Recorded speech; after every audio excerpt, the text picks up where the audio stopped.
Hi, my name is Carmela Del Mundo from BSE3. For today's video, I will answer some questions about language learning materials development, Set 1. Question number 1. What are materials in language learning materials development? Materials are anything which is used to help language learners to learn. It can be in the form of a textbook, workbook, a cassette, CD-ROM, a video, a photocopied handout, a newspaper, a paragraph written on a whiteboard, or anything which presents or informs about language being learned. Question number 2. What is materials development? Is both field of study and practical undertaking. As a field, it studies the principle and procedures of the design, implementation, and evaluation of language teaching materials. As a practical undertaking, it refers to anything which is done by writers, teachers, or learners to provide sources of language input, to those sources in ways which maximize the likelihood of intake and to stimulate purposeful output. In other words, the supplying of information and or experience of the language in ways designed to promote language learning. Question number 3. What are the current trends and issues in materials development? Materials should achieve impact. Impact is achieved when materials have a noticeable effect on learners, that is when the learner's curiosity, interest, and attentions are attracted. Materials should help learners to feel at ease. For example, I think that the most learners feel more comfortable with written materials with lots of white space than they do with materials which has a lot of activities are crammed together on the same page. Materials should help learners to develop confidence. Most materials developers recognize the need to help learners to develop confidence, but many of them attempt to do so through a process of simplification. Materials should provide opportunities for outcome feedback. Feedback which is focused first on the effectiveness of an outcome rather than just the accuracy of the output can lead to output becoming a repeat of input. Question number 4. Who should develop the materials? The material developers might write textbook, tell stories, bring advertisement into the classroom, express opinion, and provide samples of language or poem aloud. Question number 5. Cite examples of language learning materials used in the classroom. Possibly, the most useful tools there are for learning a language are writing implements, such as pens, pencils, and something to write on such as paper or notebook. You can use them not only to make notes and lists of vocabulary, phrases, etc., but also to practice rhyming. Question number 6. Point out the positive and negative trends of materials development. Positive trends. 1. Materials should actually acquire learners to invest for themselves and discover how a certain vocabulary or expression in the target language is used in the context. 2. More materials use the corpus data reflecting the language used. 3.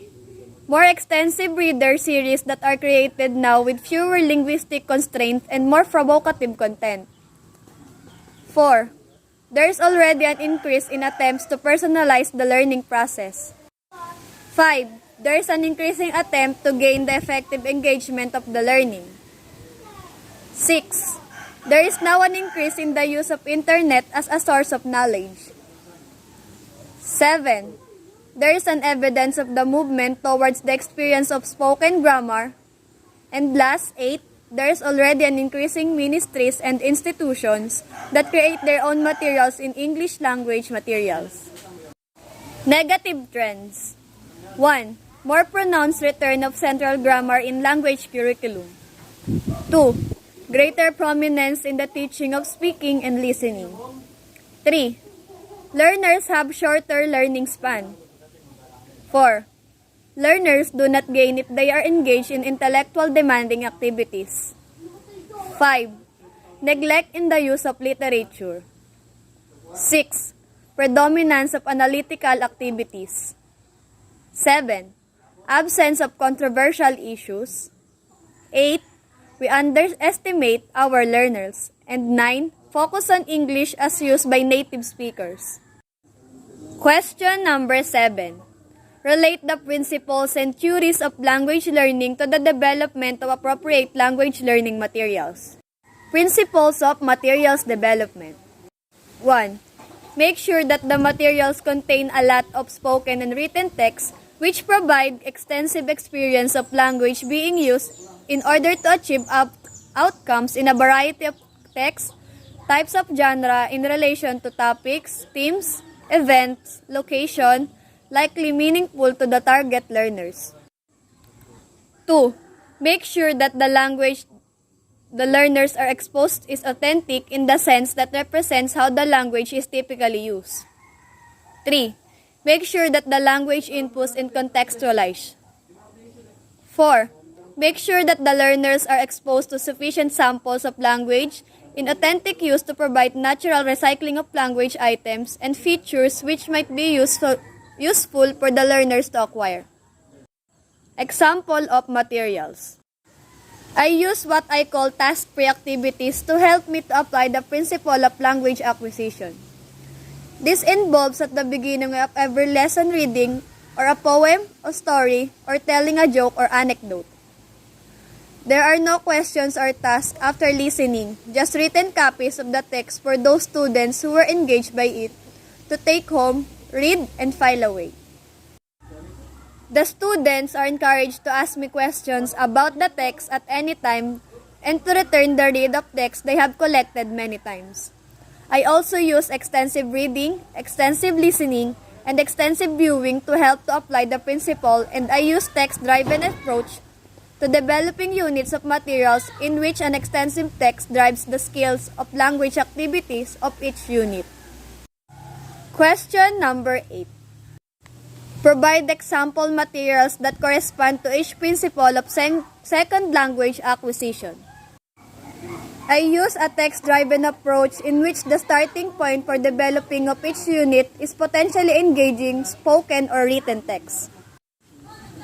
First of all, devise readiness activities which help the learners to activate their minds prior to experience the text.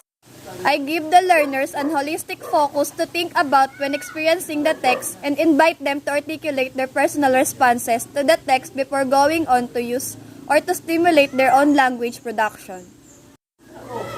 Question number 9. Explain the every teacher is a materials developer.